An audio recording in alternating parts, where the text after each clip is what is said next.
Hi everyone, আজকে বানিয়েছিলাম মুড়ির পায়েস। হ্যাঁ জানি, খুব অবাক লাগছে শুনতে। আমিও অবাক হয়েছিলাম যখন ফার্স্ট এই ভিডিওটা আমি ইউটিউবে দেখেছিলাম।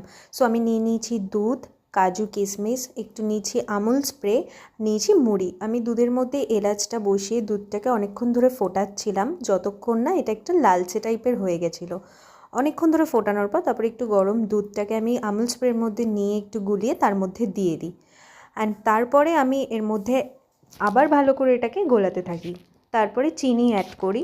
তোমরা যেরকম যে চিনি খাও স্বাদ মতন তোমরা অ্যাড করতে পারো। যেহেতু আমুল স্প্রে তো অনেকটাই মিষ্টি থাকে, তাই আমি পরিমাণ বুঝে দিয়েছি। তারপরে আমি অনেক লাস্টে মুড়িটা অ্যাড করার পর এটাকে কনস্ট্যান্ট নাড়াতে থেকেছি। দেন আমি এটার মধ্যে একটু আলমন্ড, একটু ক্যাশু, একটু কিশমিশ দিয়ে সার্ভ করে দিয়েছি। তারপর আমি যশু, দাদা, নুপুরজিৎ সবাইকে দিয়ে টেস্ট করিয়েছিলাম যে কেমন রিয়াকশন দেখেই বুঝতে পারছো। এটা নুপুর সিরিয়াসলি বলে, এটা বলতো কিসের পায়েস? এটা চাল না, মুড়ির পায়েস। হ্যাঁ।